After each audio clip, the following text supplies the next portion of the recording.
여러분 교재에 이제 원금 균등 분할 상환 그림 한번 보겠습니다. 자, 그림 하나. 자, 여러분 원리금 상환액으로 갑니다. 자, 원리금은 뭐죠? 원금 플러스 이자. 원리금 상환액 만기. 자, 대출 잔액은 뭐죠? 자, 대출 잔액은 다른 말로 융자 잔고. 융자 잔고로 또 다른 말로 미상환된 원금. 요건 대출받은 금액. 수평선. 그럼 대출받은 금액 처음에 예를 들어서 제로일 때는 대출 실행 시점에 얼마 대출 받았느냐. 예? 만기가 또 이렇게 오겠죠. 자, 한번 갑니다. 자, 아까 우리 계산했을 때 처음에 얼마? 처음에 1회차에 2천만 원. 아까 앞에 계산할 때 2회차에 얼마? 1950. 3회차에 1950만 원씩 점점 줄어들죠. 이렇게 점점 이렇게 줄어들어요. 이렇게 원리금 상환액을 나타내는 곡선이 일정 금액씩 줄어드니까 이렇게 우하향하는 뭘로? 우하향하는 직선의 형태로 나타나. 이걸 우리는 뭐죠? CAM. 그러면 처음에 얼마? 대출 실행 시점에 대출 얼마 받았지 아까? 대출 실행 시점 대출 얼마? 2억. 그러면 1회차에 융자 잔고 1억 9천만 원. 그 다음에 1억 8천, 1억 7천. 만기 되면은 돈 전에 갚았다. 만기는 돈 다 갚았지 뭐. 제로. 여기 바로 뭐죠? CAM. 그리고 또 융자 잔고도 일정 금액 얼마? 1,000만 원씩 줄어들잖아요. 우하향하는 뭐다? 직선의 형태가 된다. 자, 그러면 이게 바로 뭐죠? 초 기준으로. 자, 그러면은 이번은 이제 지금 아까 배운 걸 그림으로 그렸습니다. 이제 두 번째가 뭐가 나오죠? 원리금 균등 분할 상환인데 이렇게 갑니다. 만기까지 대출 기간 내내 이렇게 동일한 금액을 상환해 나가는 방식을 뭐라고 하죠? 우리는 원리금 균등 분할 상환. 이걸 원리금을 뭐 한다? 균등하게 분할 상환한다. 이것을 CPM, 이건 CPM이라고 해요. CPM. 원리금 균등 분할 상환. 자, 이것은 자, 여러분 투자이론에서 배운 걸 다시 한번 복습해 볼까요? 투자이론에서 이렇게 나가죠. 자, 만기에 가까이 간데 여기 이자 지급 곡선. 여기 뭐죠? 초기에 이자 지급 곡선. 이렇게 올라가는 게 뭐죠? 원금 상환 곡선. 자, 아까 뭐와 다르죠? 원금 균등 분할 상환과 다르죠? 자, 그림 보면은 만기에 가까이 갈수록 원금 상환 곡선, 이자 지급 곡선의 기울기는 뭐다? 급하다. 이 그림 어디서 본 기억 나세요? 앞에 우리 저 투자론에서 배웠는데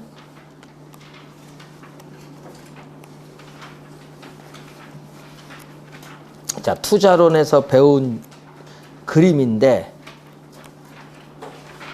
여러분 교재 274쪽에 나와 있네요. 투자론에서 배운 그림. 274쪽에 보시면은 그 그림이 나와 있어요. 자, 한번 볼까요? 원금이 얼마?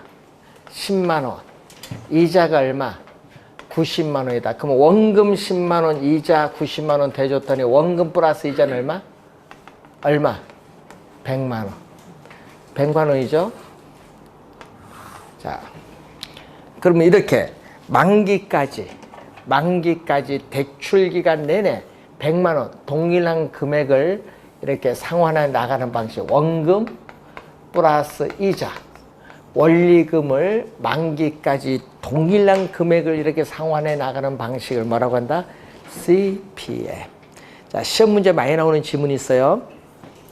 자, 기간이 경과할수록 원금 상환액의 규모는 점점 뭐한다? 늘어나고 있다. 이게 많이 출제되는 지문. 자, 그리고 또 만기에 지금 만기에 약 3분의 2입니다. 만기에 약 3분의 2 정도 지나면은 대출금의 약 50% 반이 상환되었다고 볼 수 있다. 라는 거 하나 또 기억을 해 두시고. 자, 그러면 여기서 얼마? 이제 또 따져봐야겠죠? 자, 기간이 이 정도 경과했더니 이자는 이 정도, 원금은 증가했어요. 여기 원금이 얼마? 20만 원이야. 근데 이자는 얼마? 80만 원이야. 그럼 원금 20만 원, 이자 80만 원 했더니 얼마? 여기는 얼마? 100만 원. 그럼 여기서 주의할 건 요겁니다. 원금이 얼마 줄었어요? 이자는 90에서 80, 10만 원 준 만큼 원금은 또 얼마? 10에서 20, 10만 원 늘었죠? 요 크기가 서로 뭐다? 같다. 이걸 또 우리가 4년 전에 정답으로 또 출제했어. 어떻게 돼요? 이자가 감소한 만큼 동일한 금액의 원금이 뭐다? 증가하기 때문에 원리금은 변화가 없죠. 요걸 또 4년 전에 또 정답으로 또 출제했어. 그림 보면서. 이 그림 보니까 또 어떻게 돼? 초기에서 기간이 경과할수록 이자 원금 어떻게 돼요? 비중은 달라지죠? 네, 원금 이자가 차지하는 비중이 다 달라져요. 그렇지만 원리금은 똑같다. 자, 또 우리 배운 거 CPM입니다. 계산 문제 또 주의해야 되겠죠? 자, CPM에서 원리금.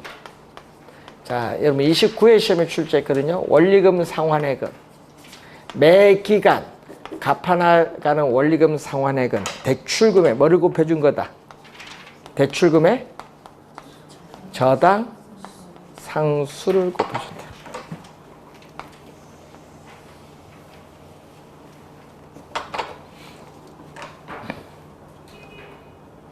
요거 매년 출제하죠. 작년에도 나왔죠. 말로. 매 기간 갚아나가는 원리금 상환액을 구하기 위해서는 대출금에 뭐를 곱해주면 돼요? 저당상수. 작년에 뭐를 출제해? 감채 기금계수로 출제했어. 감채 기금계수가 아니라 뭐다? 저당상수. 그럼 요거는 지금 원리금 상환액은 이렇게 똑같죠? 네, 똑같아. 요거는 뭐 매 기간 똑같은데, 그럼 이제 구할 때 요걸 잘 구해야 돼요. 예? 이렇게 순서는 이렇게 구해야 돼요. 그럼 두 번째는 뭐를 구해야 돼? 이자 지급액. 자, 여러분 아까 이자 지급액은 매 기간마다 융자 잔고를 뭐라고 하죠? 미상환된 원금에 뭐를 곱해준다? 이자율. 이자율은 항상 융자 잔고에 적용돼. 이걸 구한 다음 그다음에 뭐를 구해야 돼? 원금을 구해야 돼. 원금 상환액. 원금 상환액은 처음에 구한 뭐에서? 원리금 상환액에서 두 번째 구한 뭐를? 이자 지급액을 빼주면 돼. 그래서 여러분이 시험 문제는요, 2회차, 여러분 2년 전에 2회차의 원금과 3회차의 이자 얼마냐 출제했어. 약간 계산 더 해야 된다는 얘기인데, 자, 여러분 교재 문제 하나 보겠습니다. 338페이지. 자, 338페이지 보시면은 가격이 10억 원인 아파트를 구입을 하기 위해서 3억을 대출받았어요. 그럼 대출금이 얼마다? 3억을 대출받았어요. 3억. 자, 대출 이자율은 연 이자율 7%고요. 20년간 원리금 균등 분할 상환 방식으로 매년 상환하기로 했다. 매년의 동그라미. 매년 상환 조건입니다. 자, 첫 회에 상환을 해야 할 원금 얼마냐? 자, 기간 20년 저당상수 0.0 여기 나오죠. 요 값이 얼마다? 저당상수가 0.094393이 딱 주어졌어요. 저당상수가 주어졌는데 요걸 곱해줬더니 2,800. 여기 계산했더니 2,800 31만 7,900원이 이렇게 나오죠. 네, 원리금 상환액. 요거는 똑같아요, 매년. 그런데 이자는 얼마? 이자는 1회차 돈 아직 안 갚았어요. 안 갚았기 때문에 융자 잔고는 대출금이 얼마? 3억 원. 연 이자율 몇 프로? 7%. 3, 7, 21, 2,100만 원. 이자는 2,100만 원이야. 자, 이때 뭐 원리금 여기서 이자를 뺀 원금은 얼마 나오죠? 731만 7천 얼마? 900원이 구하고자 한다. 1회차. 그럼 2회차를 구하면 어떻게 돼? 2회차 이자는? 2회차 이자를 구한다. 그럼 어떻게 구해야 돼? 2회차. 이건 1회. 2회차 이자를 구할 때는 융자 잔고는 얼마? 대출금 3억에서 원금 얼마? 731만 7,900원. 요 갚은 거 빼길 거 아니에요. 요게 융자 잔고 곱하기 7% 해주면 요게 이자. 그럼 또 원리금 여기서 요 이자를 빼면 원금. 이렇게. 자, 구하는 요령입니다.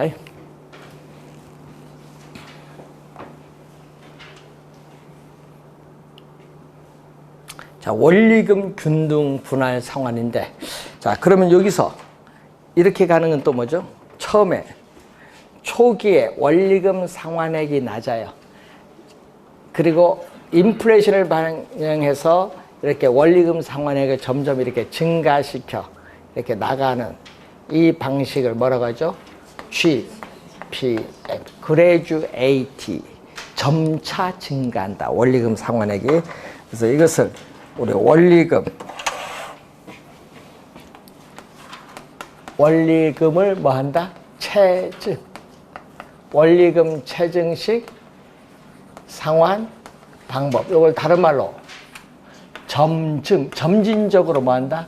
증가한다. 점증 상환 대출.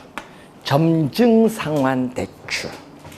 자, 그럼 여기서는 얼마? 아까 원리금 균등은 여러분 보세요. 이제 원리금 균등을 봤더니 원금이 이렇게 점점 적다가 점점 약간씩 증가하니까 미상환된 원금은 이렇게 가요. 이런 형태로 내놓는 게 뭐다? CPM이야. 그럼 GPM은 이런 형태. 네? 초기에 이런 형태로 내려오는 게 뭐다? GPM. 무슨 얘기냐? GPM은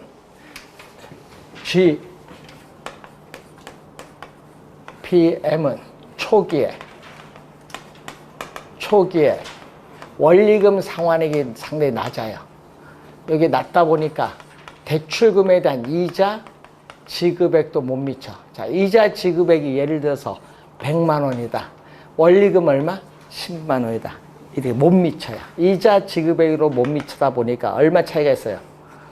90만 원. 이 90만 원을 처음에 대출받은 금액, 대출금액 요 90만 원을 뭐 해줘? 더해버려. 처음에 대출받은 금액 더해주면은 90만 원 더해주니까 미상환된 원금은 융자, 잔고는 대출금보다 더 뭐다? 크다. 자, 이런 경우를 뭐라고 하죠?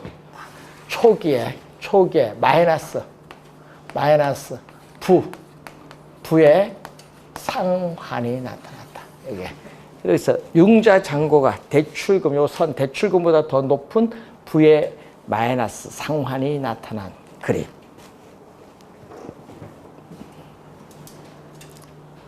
자, 요 그림 시험에 말로 출제하잖아요. 그럼 한번 볼까요? 초기에 원리금 균등 상환 방식은 원금 균등 상환 방식보다 원리금 상환액이 낮죠? 우선 시험에 많이 나오고요. 또 원리금 상환액이 초기에 가장 낮은 건 뭐다? 가장 낮은 건 뭐? GPM. 되겠죠? 이런 거 막 출제하는 거 아니야, 시험 문제. 그럼 여기서 만기가 되기 전에, 자, 이런 만기가 되기 전에 뭐 한다? 중도 조기 상환을 했을 때 어떻게 돼요? 미상환된 원금, 대출 잔액이 가장 낮은 거. 요거 5번 출제고 4번은 정답. 뭐 가장 작은 거 뭐? 원금 균등 분할 상환. 그림 보면서 탁탁 이해를 해야 돼. 만기가 되기 전에 조기에 중도 상환을 했을 때 대출 잔액인 미상환된 원금이 가장 낮은 것은 원금 균등 분할 상환 방식. 시험 문제는요, 말로 출제하잖아요. 18회 시험은 그림 출제했어요. 여러분 18회 시험 요거 나왔거든요. 요 빨간 선과 요 흰 선 있죠? 요 흰 선을 출제했어. 그럼 빨간 선은 뭐? 원리금 균등. 요 흰 선은 뭐다? 원금 균등. 그림 주어졌어요. 18회 시험. 뭐냐? 그래서 우선 요 내용을 잘 기억을 좀 해두시고, 요 세 개 중에다가 또 하나가 있어요. 뭐가 있어요? 원금, 만기, 일시상환. 요걸 다른 말로 뭐라고 하죠? 원금, 만기, 일시상환을 만기, 일시상환 방식이라고도 해요. 만기, 일시상환 방식인데 요거는 이렇게 되죠. 만기까지 뭐 이자는 똑같죠. 대출금은 만기 전에 갚으니까 만기까지 이자는 뭐다? 똑같다. 이자 지급 꼭사. 여기에 만기까지 이자는 이렇게 똑같아요. 왜? 대출 돈 안 갚으니까 만기에 가서 대출 받은 금액을 전액 상환하고 매기가 뭐만 갚는다? 이자만 상환하죠. 수평선이. 그러면은 이제 시험 문제 내면요, 야, 이런 것만 내면은요, 예? 골치 아파. 여러분, 이자 지급 곡선이 우하향하는 직선은 원금 균등 분할 상환. 아까 우리 배운 거 앞 시간에 이렇게 내려오는 거. 지금 이렇게 요 그림 이렇게 내려오는 것은 뭐다? 요거는 원리금 균등 분할 상환. 이렇게 가는 거. 요거는 원금 만기 일시 상환. 그럼 만기까지 이자는 누가 제일 많이 갚아? 만기까지 이자는 누가 제일 많이 갚아? 예? 원금 만기차 이자가 제일 많이 갚지. 처음에는, 초기에는 대출 금액은 똑같고 대출 이자율도 똑같을 초기에는 이자는 아직 돈 안 갚았잖아요. 똑같지요. 초기 이자는 똑같아. 이제 기간이 이제 경과할수록 이자가 이제 달라지는 거지. 그러면 제일 많이 이자를 적게 갚는 게 뭐죠? 이거 봤더니 이자 제일 적게 갚는 거? 원금 균등 분할 상환. 그럼 만기에 대출금은 전액 상환되잖아요. 그러면은 원금 플러스 만기까지 원금 플러스 이자 제일 많이 갚는 게 뭐? 원금 만기 일시 상환이 제일 많이 갚을 거 아니에요. 그렇죠? 그럼 뭐가 그다음 두 번째는 요거 여기서 세 개를 보면 여기 CPM 두 번째, 요거 CM이 가장 적게 갚는 거. 이런 지문들을 이제 본 시험에 가면요 말로서 막 툭툭 튀어나옵니다. 하여튼 이 그림을 보고 지문의 OX를 잘 이해를 해 두셔야 돼요.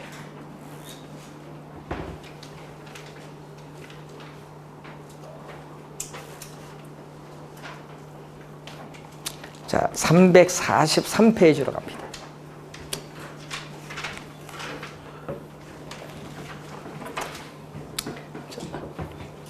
주택. 자, 주택 수요자가 여러분 주택 저당 채권을 설정해서 한국주택금융공사에 보증을 받아서 뭐를 받는다? 보금자리론을 대출받는데 이 보금자리론은 대출 실행일부터 만기까지 뭐다? 고정 금리이면서 10년 이상의 장기 대출.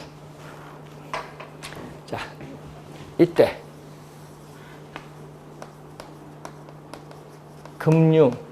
금융기관을 1차 대출기관, 1차 대출기관이 금융기관. 자, 이 얘기죠.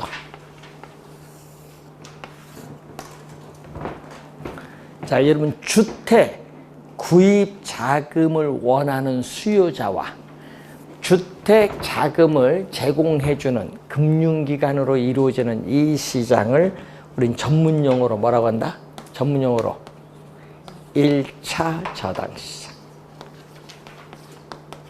자, 1차 저당시장을 주택 자금을 뭐 해주는 시장? 주택 자금을 대출해주는 시장이다. 주택 자금을 대출해주는 시장을 말합니다. 1차 저당시장, 주택 자금을 대출해주는 시장이다. 우리나라는요, 1999년도까지는 1차 저당시장밖에 없었어요. 99년도까지. 이제 2000년 들어와야 나오는 게 2차 저당시장이 도입이 된 거예요. 2000년에 와서.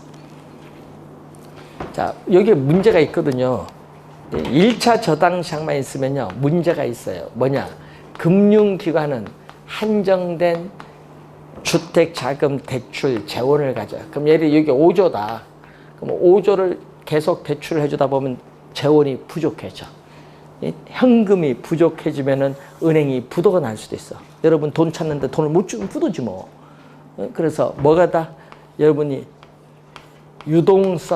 현금 유동성이 부족해지는 문제가 있어. 그러면 이게 주의해야 될 거는 여기서 유동성 부족이 되면 유동성 위험은 증가합니다. 그러면 유동성 위험은요, 주택 저당 채권을 매각을 해서 현금을 조달해야 되는데 매각을 못 해요, 요걸 매각을 해서 현금 조달해야 되는데 매각을 하지 못한다. 주택 저당 채권을 매각을 하지 못해서 현금 조달하기 어렵다. 이게 무슨 위험? 요걸 여러분 유동성 위험이라고. 이 유동성 위험이 증가를 하게 됩니다. 주택 저당 채권을 매각을 하지 못해서 현금화가 어려운 위험을 전문용어로 유동성 위험인데 이게 증가를 해요. 왜? 재원이 한정되다 보니까. 이 문제가 발생하잖아요. 이 문제를 해결하기 위해서 도입된 제도가 이제 이런 배우시기를 몇 차? 2차 저당시장 제도다. 2차. 이 문제를 해결하기 위해서 도입된 제도가 2차 저당시장의 개념.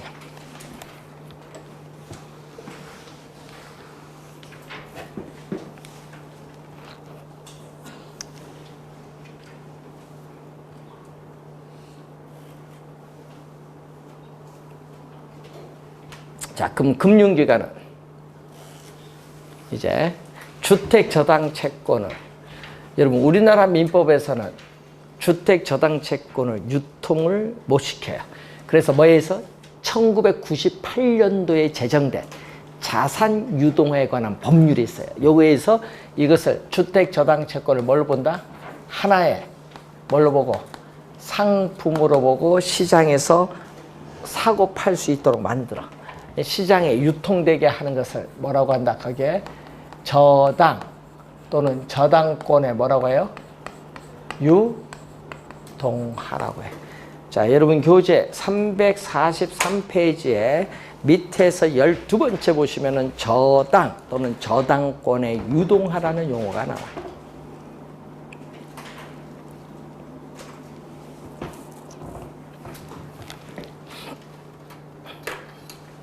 자, 그러면은 이제 여기 이제 매각을 해야 되니까 여러분 1억짜리 주택저당 채권 1억짜리 하나만 매각하면 안 되잖아요.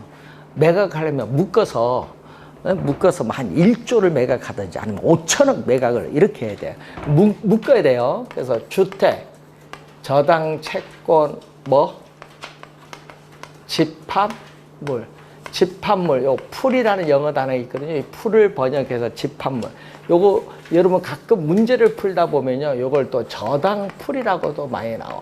문제 저당풀, 주택 저당 채권 집합물을 저당풀이라고 해요. 그리고 출제를 할 때 보면요, 출제율은 요걸로 출제해. 주택 저당 채권 집합물을 매각을 해요. 자, 매각을 하면 뭐가 들어와요? 이제 예? 현금이 들어오겠지. 누구에게 매각을 하죠? 매각은 한국주택금융공사. 한국주택금융공사를 2차 대출기간. 2차 대출기간인데 요거는 뭐죠? 2004년도 한국주택저당채권 유동화 주식회사와 주택금융신용보증기금이 합병해서 2004년 3월 2일에 설립한 회사로서 국가가 보증합니다. 이걸 우리는 SPC, SPC는 특별한 목적을 가진 회사로서 유동화, 뭐를 목적? 주택저당채권의 유동화를 목적으로 설립된 회사. 네? SPC에서 뭐를 하죠? 주택저당채권을 기초로 해서 발행하는 수익증권을 뭐라고 하죠? 주택저당채권을 기초로 해서 발행하는 수익증권을 MBS인데, MBS를 한국주택금융공사에 관한 법률에서는 이걸 뭘로 번역한다? 한국주택금융공사에 관한 법률에서는 주택저당증권으로 번역을 해. MBS. 이것을 또 뭐 하예요? 한국주택금융공사에서는 발행해서 뭐 한다? 매각을 하죠. 누구에게? 투자자에게 매각을 하면 또 뭐가 들어오는 거죠? 현금이 또 들어오죠. 자, 이때 요거이죠. 투자자. 자, 여러분 투자자로부터 자금을 조달해서 금융기관에 자금을 공급을 해주죠. 자금을 공급해주는 이 시장을 우리 뭐라고 한다? 2차 저당시장. 2차 저당시장.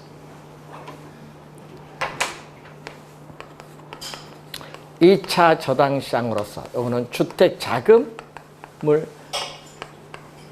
어떻게 돼요? 금융기관에 뭐 해주는? 공급해주는 시장이에요. 주택 자금을 공급해주는 시장이다.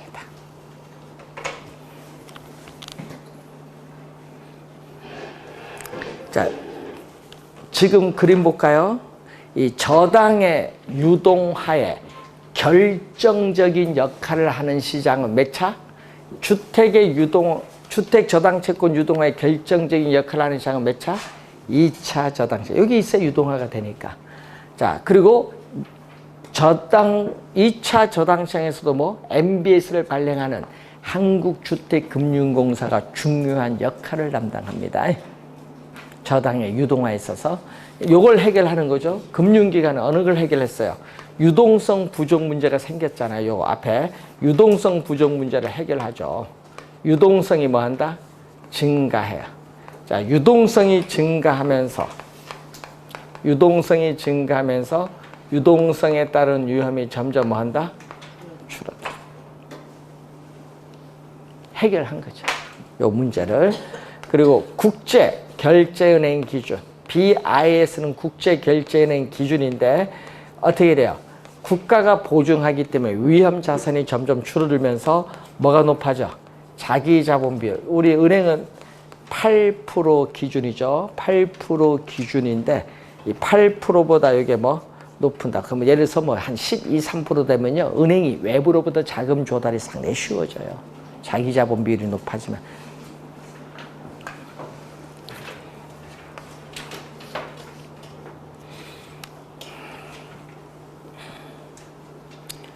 또 투자자는 국가가 보증한 증권을 사기 때문에 장기적으로 안정적인 수익을 확보할 수 있는 장점이 있어요.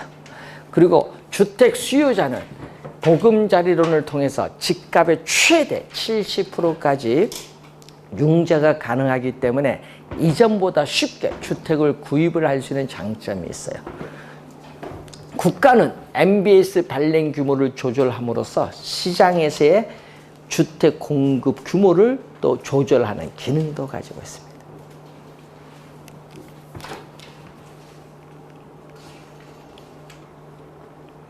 자, 여러분 우리 시험에 내면요. 뭐를 많이 낼까요? 시험에 내면은 1차, 2차 저당시장 개념이 많이 나와요. 자, 또 그림 봅니다. 주택 수요자는 주택 저당 채권을 설정해서 융자를 받기 때문에 주택 수요자는 1차 저당시장과는 직접 관계가 있지만은 2차 저당시장과는 수요자는 아무런 직접적인 관계가 없다. 여러분, 주택 저당 채권을 계속 매각을 할 수 있는 한 계속 현금이 유입이 되기 때문에 수요자에게 이론적으로는 무한정 대출이 가능하다. 한정된 재원이지만 이론적으로는 무한정 대출이 가능하다. 이걸 전문 용어로 뭐라고 하냐? 신용창조란 말 써. 신용창조. 자, 여러분 교재 343페이지 밑에서 한 10번째 줄 보면 신용창조란 말 나오죠. 밑에서 한 10번째쯤 올라가다 보면 신용창조란 말이 나올 건데. 그 용어, 무슨, 아까 얘기했죠? 한정된 재원을 가지지만 계속 주택저당 채권을 매각하면 현금이 계속 들어오죠? 이론적으로 무한정 대출이 가능한 거. 이걸 뭐라고 해? 전문용어로? 신용창조라는 용어. 진짜 어려운 용어예요. 신용창조.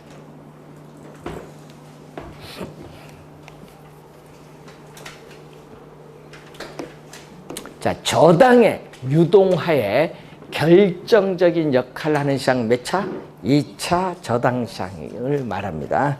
자, 그러면 이 저당의 유동화의 전제 조건, 저당의 유동화를 원활하기 위한 전제 조건은 345페이지에 밑에 이제 나와 있죠. 전제 조건을 보면은 금융기관에, 자, 금융기관의 저당 수익률. 자, 여러분 투자론 배울 때 저당 수익률을 뭐라고 배웠어요?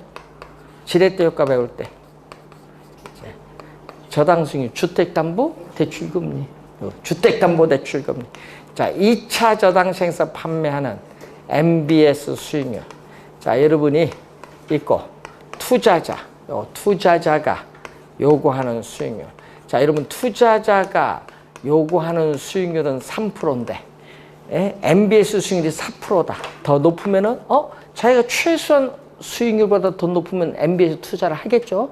투자를 하고 또 금융기관의 저당 수익, 주택담보대출금리가 MBS 수익률보다 높으면은 금융기관은 주택저당 채권을 매각함으로써 요 차이만큼 또 이득을 얻어요.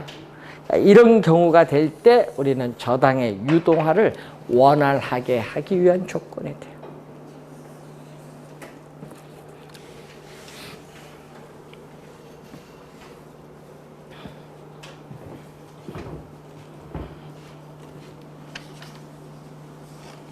자, 346페이지에 저당의 유동화의 기능 보시면은 1번에 한정된 재원, 요거 얘기죠. 한정된 재원입니다. 한정된 재원. 한정된, 자, 자본시장. 예를 들면은 대표적으로 우리는 자본시장의 꽃인 주식시장이 침체가 되면은 주가가 하락을 하면서 주식시장에서 자금이 이탈돼서 부동산 시장으로 이동을 하면은 부동산 투기적 수요가 발생할 수 있어요. 그러니까 부동산 시장으로 돈 가지 마라. 어디로 가라? MBS가 거래된 채권 시장으로 돈이 이쪽으로 이동하라. 그러니까 어디서 움직이는 거야? 증권 시장에서 자금이 움직여라. 그래서 이 주식시장 같은 자본시장 침체 시에 자금 흐름, 채권에 투자토록 하면서 자금 흐름의 왜곡을 방지할 수 있는 제도적 장치로서 유용한 게 바로 MBS다. 이 말이죠. 자, 그 다음에 주택저당증권 개념 1번 보면은 저당대출기관 요거죠. 예? 1차, 2차. 이 저당대출기관. 저당회사는 저당은행이라고 해요. 여러분, 저당회사는 저당은행입니다. 즉, 저당만을 전문적으로 설정하고 관리하고 매매하는 회사를 말해요. 저당은행, 저당회사 같은 말이죠. 그리고 기타 투자자들이 설정하거나 사들인 저당을 담보로 해서 발행하는 새로운 형태의 증권을 우리는 요 MBS인데, 여러분 주의할 거는 요 보금자리로는 고정금리인데 요거는 뭐다? MBS는 고정금리로 발행할 수도 있고 뭘로 발행할 수도 있다? 가변이자. 여러분 가변이자는 변동금리입니다. 고정금리로 발행할 수도 있고 또 뭘로 발행할 수도 있다? 변동금리로 발행할 수도 있다.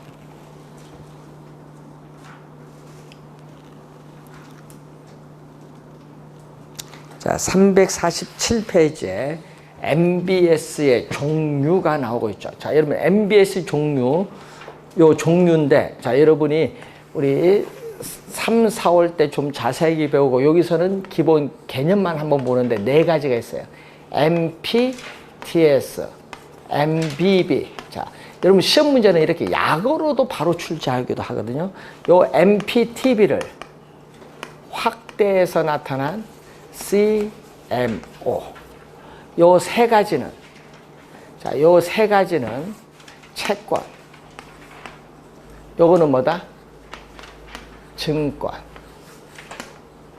이체 증권인데, 여러분 요 S, 요 맨 끝에 S가 뭘로 번역한다? 증권으로 번역하는 거예요. S는 securities, 증권으로 번역합니다. 증권 요거 하나, 나머지 요거 뭐죠? 요 B는 뭐다? 본드. 우리 본드를 뭐라고 해? 채권. 본드는 채권. 자, 그럼 요 세 가지는 채권인데 한번 볼까요?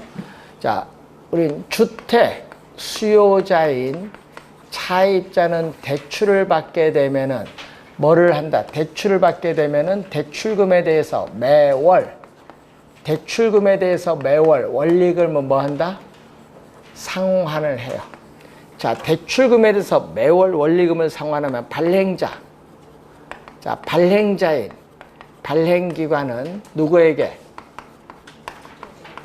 자, 투자자에게 뭐 한다? 우리는 MP, TS를 발행해서 매각을 해. 이때 MPTS가 이체 증권인데, 자, 무슨 얘기냐면요. 매월 원리금을 받잖아요. 받자마자 이체시켜준다는 의미에서 나온 게 무슨 증권? 이체 증권. 매월 원리금을 받자마자 이체시켜준다는 의미에서 나온 이체 증권인데, 이때 뭐를 매각한다? 발행기관은 자산, 지분을 매각을 해요. 그래서 MPTS는 자산, 지분을 매각합니다. 그럼 지분을 매각하면 지분이 누구에게 다 가야 돼? 지분이 누구에게 가야 돼? 매각하니까 투자자에게 가야지. 이렇게 해서 지분형의 성격을 가진 MBS라고 해요. 여러분 예를 들까요?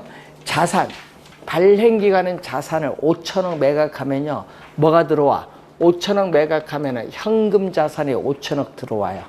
그러면 발행기관의 자산의 크기에는 아무런 변화가 없죠. 5천억 자산 매각을 했는데 현금 자산이 5천억 들어오니까 자산 어떻게 돼요? 크기는 변화가 없지. 매각한 만큼 들어왔으니까. 자, 주의해야 될 거는 자산을 매각하면 지분이 다 넘어갑니다. 어떤 지분? 주택, 저당 채권, 집합물. 이 집합물에 대한 뭐가?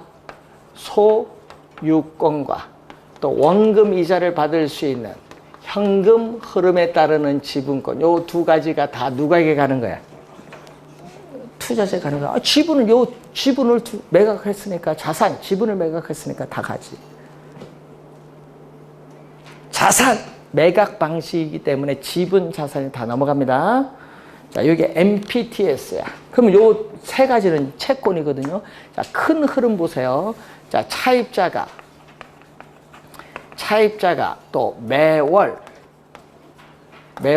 원금 이자, 매월 원리금을 상환을 하죠. 그럼 발행기관은 이번은 뭐를 발행했다?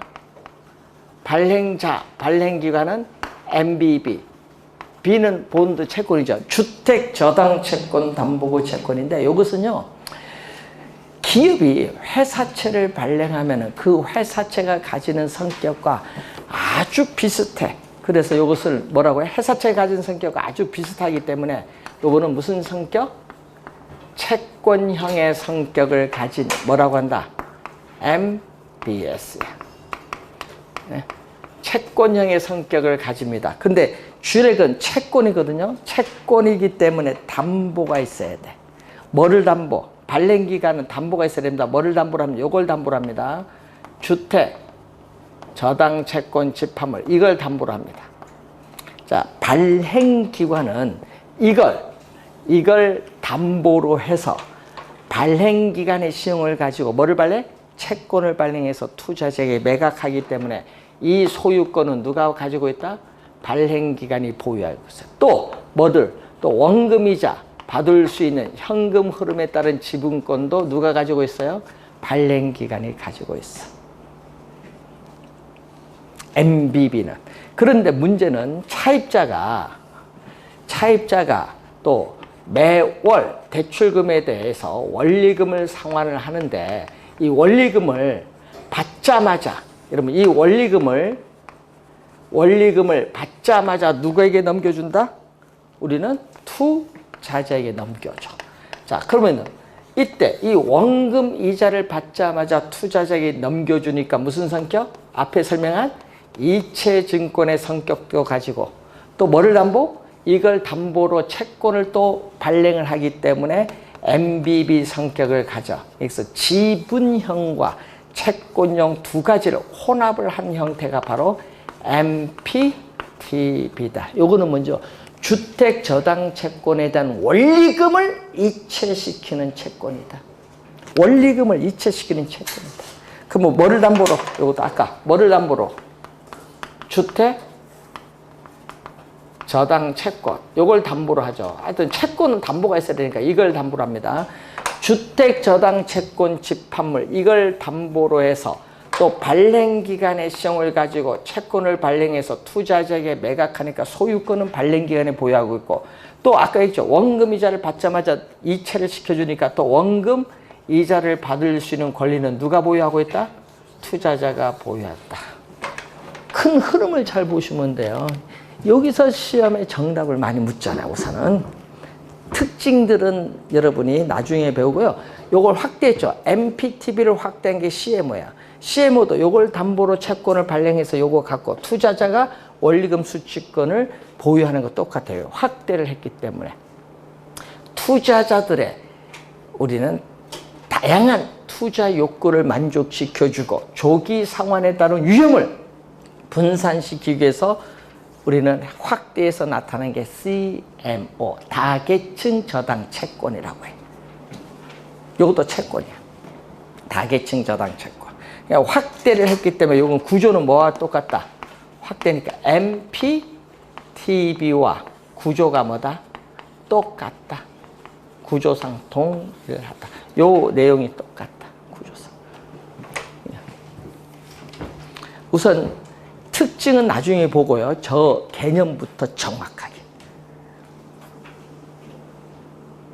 이체증권 하나 있고 증권 하나. 나머지 세 개는 뭐다? 채권. MBB, MPTB, CMO. 채권은 뭐를 담보? 주택저당채권 집합물. 이걸 담보로 발행기관의 시정을 가지고 채권을 발행해서 투자자에게 매각하는 방식이다. 그래서 뭐를 누가 가지고 있다? 채권은 주택저당채권 집합물 소유권은 채권은 항상 누가 보유? 발행기관이 보유하는데 원리금 수취권이 문제죠. 원리금 수취권이 발행기관이 보유하는 것은 MBB, 투자자가 가지고 있는 것은 MPTB와 CMO.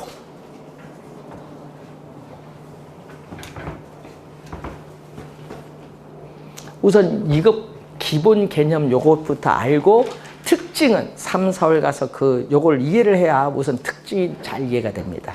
우선 개념 정확하게. 종류 몇 개? 4개. 올해는 어디가 출제 예상이 되냐 하면요. 여러분 올해는 여기서 출제가 예상돼. 예? 여기서 출제가 예상되는 부분.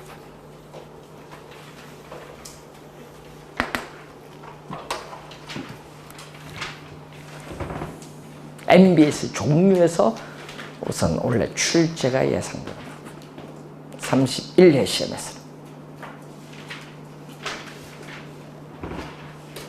우선 개념 정확하게 기억을 해두시고 나머지는 보고 여러분 350페이지 가시면은 부동산 증권은 지분 증권과 뭘로? 부채 증권. 오늘 금융 첫 시간에서 배웠던 용어가 하나 나와 있고 그리고 여러분 351페이지에 한국주택금융공사에 관한 법률에 의한 한국주택금융공사에 관련된 내용이 나오는데 352페이지 보시면은 한국주택금융공사에 뭐가 나오죠? 주택연금제도. 이게 요즘 뉴스 많이 나오죠. 지금 몇 명 가입을 했어요? 이게 2007년도 도입했거든요. 2007년도 우리가 하반기에 도입이 됐는데 그때 도입을 해서 지금 13년 정도 지났는데 그때에 비해서 어떻게 돼요? 사람들이 이거 도입하니까요. 뭐 주택 뺏긴다는 얘기를 많이 하시는 거예요. 그때 당시 공인중개사 분도요. 요거 안 좋다고 막 했는데 상당히 좋은 제도입니다. 우리나라에서 연금 중에서 가장 좋은 제도예요. 주택연금 제도가. 농지연금도 있고 근데 주택연금이 가장 좋습니다. 자, 여러분 주택연금은 주택이 있어야 받는 거죠. 연금. 그렇기 때문에 상당히 좋은 제도인데 왜 좋은가? 그걸 이제 설명을 하도록 이렇게 하겠습니다. 올해 요 내용이 지금 이번 임시국회죠. 이번 임시국회에서 요 주택연금이 몇 가지가 바뀔 수도 있어요. 가입 가능 연령과 대상 주택 이게 좀 바뀔 수가 있어요. 그러니까 지금은 이제 가입 가능 연령을 좀 낮추고 대상 주택도 변경을 좀 해요. 오피스텔 같은 경우 주거용 오피스텔도 있으니까 그건 또 주택으로 보자 뭐 해서 좀 확대를 하려고 하고 있는 것 같아요. 연금을 좀 여러분에게 확대해서 혜택을 많이 주려고 하는 것 같습니다. 자, 바뀌면은 한번 그때 가서 또 설명하고 지금 오늘 이제 배우는 건 연금이 뭐냐, 주택연금 그 관련된 개념은 잠시 쉬고 설명하겠습니다.